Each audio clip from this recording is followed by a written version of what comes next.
స్తోత్రం చెప్తారా ఒకసారి గట్టిగా? ఇంకొకసారి గట్టిగా చెప్తారా? మళ్ళీ ఒకసారి చదివి వినిపిస్తావా మాట?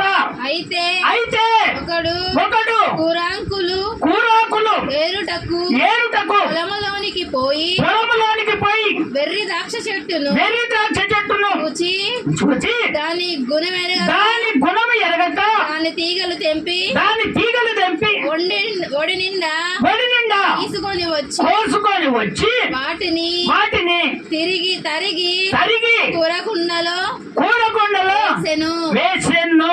కూరగుండలో వేసెను. అది చదువు నాన్న 40 కూడా. తినుటకు వారు వడ్డింపగా ప్రవక్తల శిష్యులు రుచి చూచి దైవజనుడా కుండలో విషమున్నదని కేకలు వేసి దానిని తినక మానారు. స్తోత్రం చెప్తారా ఒకసారి గట్టిగా? ఇంకొకసారి గట్టిగా చెప్తారా? ఎలీషా, ఏలియా శిష్యుడు ఎలీషా. ఈ ఎలీషా గిల్గాలుకు వచ్చినప్పుడు కరువు వచ్చింది. ఆ దినాలలో పెద్ద కరువు వచ్చింది. ఆ కరువు వచ్చినప్పుడు ఆహారం దొరకట్లేదు. ప్రజలందరూ పస్తులుండిపోతున్నారు. ఆయనతో పాటు ఉన్నటువంటి శిష్యులు కూడా పస్తులుంటున్నారు. ఆ ప్రవక్త శిష్యులు కూడా పస్తులుంటున్నారు. ఇబ్బందికరం అయిపోయింది. అయితే దైవజనుడు ఒక మాట చెప్పాడు. ఏం చెప్పాడంటే, మీరు ఒక కుండ 3 రాళ్ళు పెట్టి పొయ్యి పెట్టి ఒక కుండ పెట్టండి అని చెప్పాడు. వాళ్ళు చెప్పిన మాట ప్రకారంగా ఆ కుండ పెట్టారు. కుండ పెట్టి మంట పెట్టి ఇంకో అతను ఏం చేశారంటే కూరాకులు కోసుకురావని చూడారు. అప్పట్లో రొట్టె కొంచెము, ఆకుకూర ఎక్కువ. అర్థమవుతుందా? అప్పట్లో రొట్టె కొంచెము, ఎందుకంటే రొట్టెలు లేక కూర ఎక్కువ కాబట్టి ఆ కూర ఎక్కువ వేసుకొని ఆ కొంచెం రొట్టెలు తినేవాళ్ళము. స్తోత్రం చెప్తారా ఒకసారి గట్టిగా? ఇంకొకసారి గట్టిగా. అలాంటి కరువు వచ్చేసింది. అలాంటి కరువు వచ్చేసినప్పుడు ఇక్కడ ఉన్నటువంటి శిష్యులు ఎండిపోతున్నారు. అక్కడ దాదాపుగా 100 మంది ఉన్నారు. ఆ 100 మంది పస్తులు ఉండిపోతున్నారు. చాలా భయంకరమైపోయింది.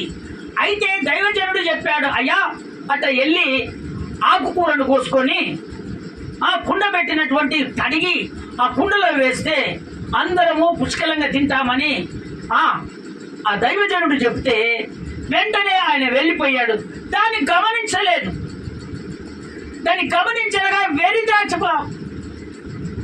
ఆకులు కోసుకొని వచ్చేసి తడివి దాంట్లో పడేశాడు. పడేసిన తర్వాత కూర అయిపోయింది. కూర అయిపోయిన తర్వాత వడ్డించడానికి వెళ్ళగానే అది విషం అయిపోయింది. స్తోత్రం చెప్తారా ఒకసారి గట్టిగా? ఇంకొకసారి గట్టిగా చెప్తారా?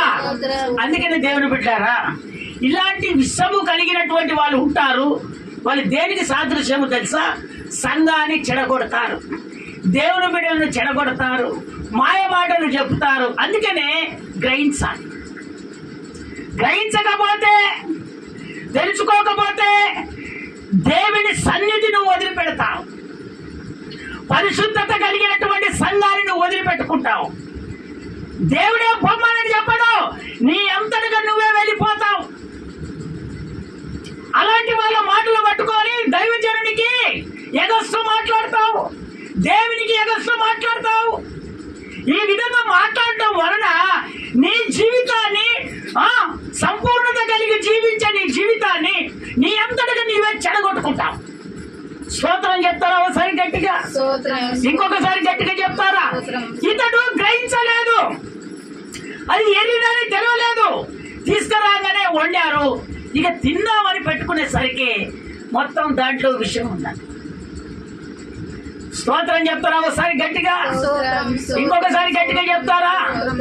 వెంటనే దైవజనుని కాడికి వెళ్ళి, అమ్మా 41వ వచనం చదువున్నాను ఒకసారి.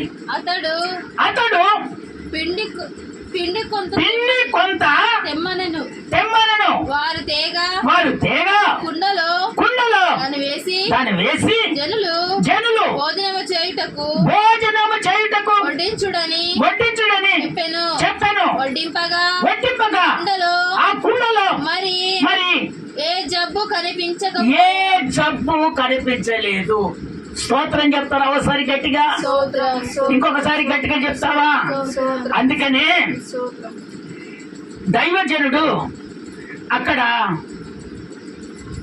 కొంత పిండి తీసుకురామన్నాడు. ఏంటిది? పిండి.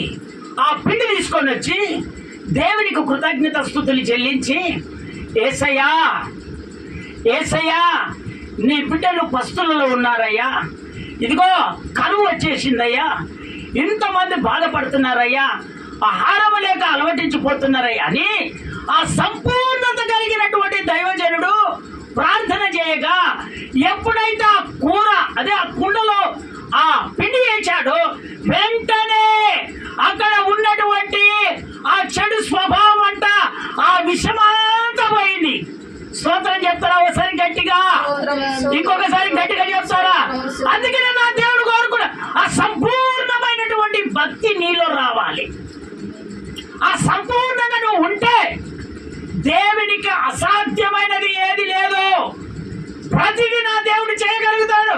కానీ నా దేవుడు ఇప్పటి నుంచి చెప్తున్నాడు, ఆ సంపూర్ణత కలిగి నువ్వు జీవించాలని నా దేవుడు కోరుకుంటున్నాడు. దేవుడు బిడ్డలారా, సంపూర్ణత పోయిందేమో, దేవునికి ఇష్టడుగా నువ్వు లేకుండా అయిపోయావేమో. నా దేవుడు ఇప్పుడు సెలవిస్తున్నాడు, నువ్వు దేవునికి ఇష్టడుగా ఉంటేనే విశ్వాసం వస్తుంది. ఆయన పరిశుద్ధాత్మ నువ్వు పొందుకున్నప్పుడే విశ్వాసం వస్తుంది. ఆ విశ్వాసము నేను ఎటు తొలగనీయదు. ఆ సంపూర్ణత భక్తిలో నేను పెంచుతుంది. ఆయన రాగానే నీ చేయి పట్టుకొని దేవుడు తీసుకొని వెళ్ళిపోతాడు. స్తోత్రం చెప్తారా ఒకసారి గట్టిగా? ఆయన వచ్చేంత వరకు ఈ భూమి మీద నీకు ఏది కొలువ చేయకుండా నా దేవుడు చూసుకుంటాడు. అందుకనే సంఘాలలో కూడా బయటలో కూడా నాలికల కింద ఏముంటదంట? విషం ఉంటుందండి. ఆ విషమైనటువంటి మనుషులు వచ్చేసి ఇబ్బందులు పాలు చేస్తారు. అందుకనే తగమిక కాకూడదు, చాలా జాగ్రత్తలతో ఉండి నువ్వు సంపూర్ణత కలిగి ప్రభు కొరకు నువ్వు జీవించు. నీ కుటుంబాన్ని దేవుడు ఆశీర్వదిస్తూనే ఉంటాడు. ఒక్కసారి హల్లెలూయా చెప్తారా గట్టిగా?